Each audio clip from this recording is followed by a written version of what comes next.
అందరికీ నమస్తే అండి. ఈరోజు సుబ్రహ్మణ్య షష్ఠి కార్తీక మాసం అయిపోయాక పోలేరమ్మ స్వర్గం అయిన 5వ రోజు ఈ సుబ్రహ్మణ్య షష్ఠి వస్తుందండి. సుబ్రహ్మణ్య షష్ఠి పూజ చాలా మంచిదన్నమాట. సుబ్రహ్మణ్య స్వామికి ఆ రోజు పాలాభిషేకం చేసుకుంటే చాలా మంచిది. అదే గుడికి వెళ్ళి జోడునాగులు కానీ సుబ్రహ్మణ్య స్వామి కానీ ఉన్న దేవాలయంకి వెళ్ళి మన చేతులతో పాలు వేసుకొని సుబ్రహ్మణ్య స్వామిని అభిషేకించుకొని ఇంటికి వస్తే చాలా మంచిదండి. అలా అవకాశం లేని వాళ్ళు ఇంటి దగ్గరైనా సరే మన దగ్గర ఉన్న సుబ్రహ్మణ్య స్వామి చిన్న విగ్రహం ఉంటే దానికి పాలాభిషేకం చేసుకుంటే ఇంటి దగ్గరైనా సరే చాలా మంచిదన్నమాట. నేను ఇలా ఇంటి దగ్గర నాకు సుబ్రహ్మణ్య స్వామి ఉన్నారు. సుబ్రహ్మణ్య స్వామికి పాలుతోటి అభిషేకించుకున్నానండి. పాలుతోటి, తర్వాత గంధంతో, తర్వాత కుంకుమతోటి ఇలా అభిషేకించుకున్నాను అన్నమాట. సుబ్రహ్మణ్య స్వామికి అభిషేకించుకున్న తర్వాత సుబ్రహ్మణ్య స్వామికి వల్లి దేవసేన ముగ్గురికి కూడా సుబ్రహ్మణ్య స్వామి, వల్లీదేవి, దేవసేన ముగ్గురికి కూడా అష్టోత్తరం చదువుకున్నానండి. ముగ్గురు అష్టోత్తరం చదివి ఇలా అభిషేకించుకున్నాను అన్నమాట. ఇలా చేయడం వల్ల మనకి చాలా మంచిదండి సుబ్రహ్మణ్య స్వామి పూజ. నాగదోషాలకు సంబంధించినవి, నాగదోషాలు ఏవైనా కుజదోషం, నాగదోషం, ఇలా రాహుకేతుల దోషం, సర్పాలకు సంబంధించిన ఏ దోషాలైనా సరే ఈ సుబ్రహ్మణ్య స్వామిని ఆరాధించడం వల్ల పోతాయండి. వివాహం లేటుగా అవుతున్న, వివాహమై సమస్యలుగా ఉన్నవారు, సంతానము ఆరోగ్యంగా ఆయుష్మంతులుగా ఉండటానికి, పిల్లలు పుట్టడానికి, ఇలా అన్నిటికీ కారకుడు సుబ్రహ్మణ్య స్వామి అన్నమాట. మనం ఈ సుబ్రహ్మణ్య స్వామిని ఆరాధించడం వల్ల మనకి సౌభాగ్యము ఇస్తాడండి. భర్త నిండు నూరేళ్ళు ఆరోగ్యంగా, ఆనందంగా, ఆయుష్మంతుడిగా ఉండడానికి మనకి చూస్తాడనమాట.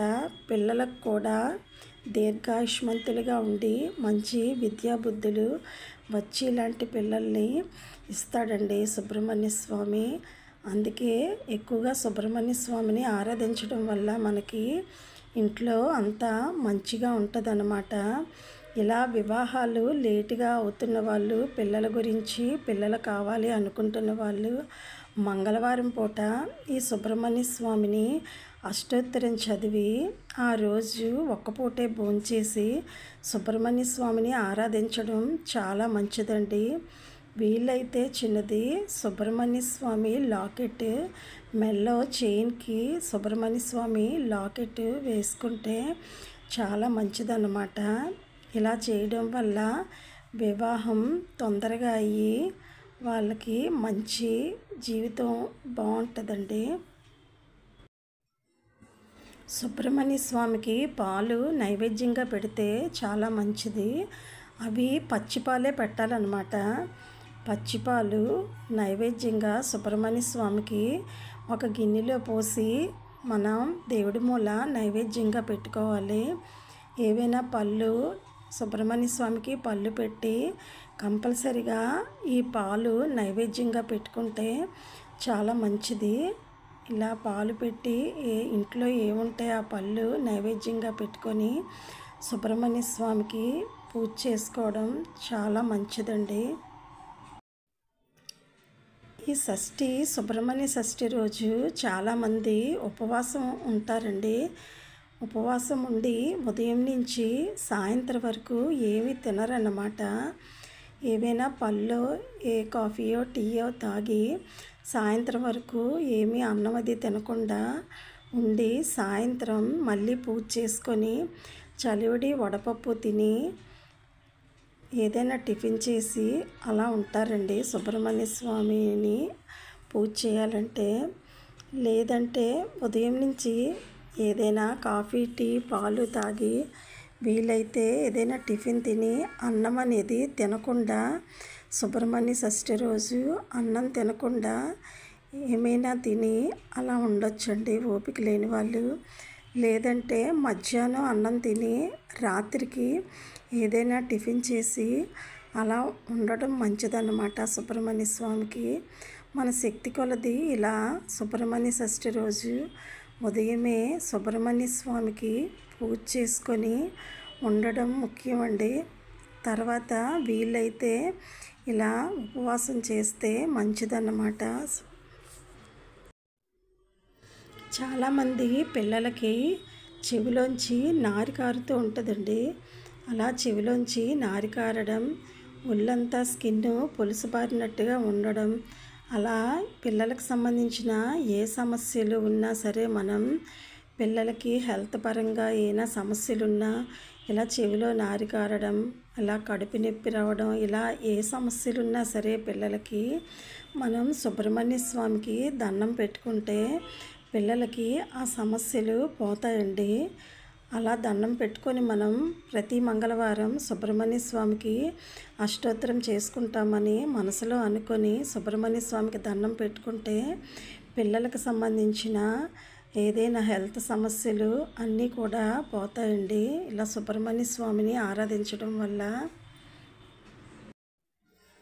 సుబ్రహ్మణ్య స్వామికి ఎరుపు రంగు పువ్వులతో పూజ చేస్తే చాలా మంచిదండి. అది ఎరుపు రంగు మందార పువ్వులు కానీ గులాబీ పువ్వులు కానీ ఇలా రెడ్ కలర్లో సంబంధించిన ఏ పువ్వులున్నా సరే ఆ పువ్వులతో చేయడం సుబ్రహ్మణ్య స్వామికి చాలా మంచిది. అవి దొరకలేనప్పుడు వేరే రకం పువ్వులు ఏవైనా పెట్టి మనం పూజ చేసుకోవచ్చు. వల్లీసా దేవసేనేసా భక్త పాలన తత్పర దరహాసముఖాంభోజ సుబ్రహ్మణ్య నమోస్తుతే. వల్లీసా దేవసేనేసా భక్త పాలన తత్పర దరహాసముఖాంభోజ సుబ్రహ్మణ్య నమోస్తుతే. వల్లీసా దేవసేనేసా భక్త పాలన తత్పర దరహాసముఖాంభోజ సుబ్రహ్మణ్య నమోస్తుతే. ఓం వల్లీ దేవసేన సమేత శ్రీ సుబ్రహ్మణ్య స్వామికి జయమంగళం నిత్య శుభమంగళం.